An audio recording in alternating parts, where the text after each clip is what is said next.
Bonjour. Alors, après un petit moment d'absence, je reviens vers vous pour savoir si vous avez pratiqué un peu les deux questions qu'on retrouve, on va dire, à 66% au cours des sessions clean. Donc, je rappelle les deux questions, hein, et quel genre de X est ce X et y a-t-il autre chose à propos de X? Donc, si vous avez réussi à vous entraîner, vous avez peut-être des retours sur ce qu'ont provoqué ces deux questions. Et ces deux questions, elles font partie de l'ensemble de ce qu'on appelle les questions de développement en clean language. Donc, les questions de développement, il y en a six, je crois. Un, deux, trois, quatre, cinq, six, sept. Et donc les deux plus fréquentes, c'est celles-ci, et elles servent notamment à identifier les attributs, donc on va dire, on pourrait dire les sous-modalités aussi en PNL ou en hypnose, d'un symbole ou d'une métaphore. Parce qu'on va voir que dans le clean language, c'est principalement les métaphores et les symboles inclus dans la métaphore ou les symboles apportés par le client qui sont l'objet des questions clean.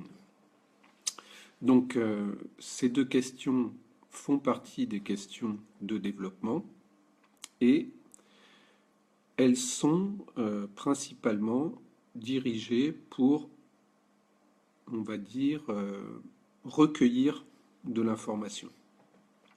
Donc dans une vidéo que j'ai faite il y a 2 jours avec Daniel Capdeville, on parlait notamment dans les entreprises des spécifications fonctionnelles ou de la collecte des besoins. Et ces deux questions, elles sont hyper utiles pour arriver à creuser et à chercher les éléments importants que vont apporter les clients.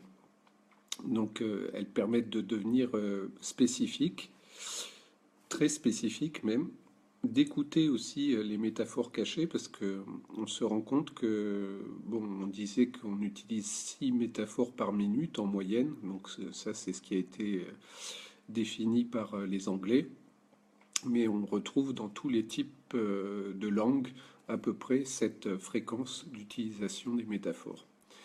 Et les deux questions, notamment la question est quel genre de X est ce X, permettent de questionner les métaphores, d'écouter les métaphores cachées et souvent de vous montrer que leur genre à eux, par exemple, et quel genre de X est ce X, sera différent de votre genre. Et on sait que dans le clean, c'est justement ne pas projeter son monde sur le monde du client, mais s'occuper du monde du client et ne s'occuper que de ce monde-là. Donc clean, c'est en partie anti-projection. Voilà. Donc on détecte dans les métaphores des images, c'est-à-dire que et quel genre de X est ce X, comme on va les chercher, on va récupérer des images. Et comme en clean, on travaille aussi pas mal à partir de dessins, où on fait dessiner la métaphore, par exemple, et pour vous, travailler de votre mieux, c'est comme quoi? C'est comment? Et donc, on demande à la personne de dessiner, et à partir du moment où elle dessine, on fait porter son attention sur un des symboles de la métaphore ou sur la métaphore en entier. Voilà. La deuxième question, et y a-t-il autre chose à propos d'eux? Alors, celle-là, elle va plutôt faire guider l'attention de la personne. Elle va l'amener à- comment dire, à approfondir son raisonnement, puisqu'on va la poser souvent après, et quel genre de X est ce X? Et donc si on dit et y a-t-il autre chose à propos d'eux? Ah, on y va, on redescend, on redescend. Et ce qui fait que on parle d'un peu d'un entonnoir où on va de plus en plus précisément sur un point. le tout, on verra après sur des histoires de cercle. Il ne faut pas non plus trop partir que sur un point, parce qu'au bout d'un moment, ben, on a moins d'options pour aller rechercher d'autres questions sur le reste. Donc il faut ressortir de la zone pour re-rentrer. Bon, ça, on le verra dans des vidéos futures. Voilà. Donc aussi, ce que je voulais dire, c'est que les souvenirs des personnes peuvent être utilisés comme des métaphores. Et c'est la façon dont elles vont les amener qui est assez intéressante.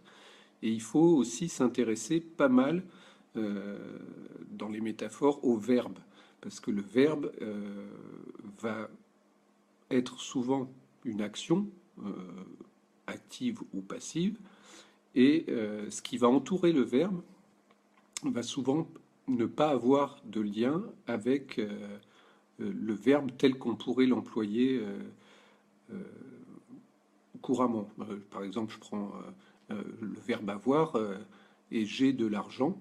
Bah oui, ok, j'ai de l'argent, mais est-ce que j'ai vraiment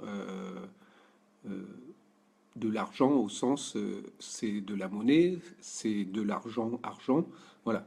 Et donc, bon, l'exemple n'est peut-être pas forcément le, le plus approprié, mais toujours faire attention au verbe et à ce qui l'entoure pour voir et détecter les métaphores.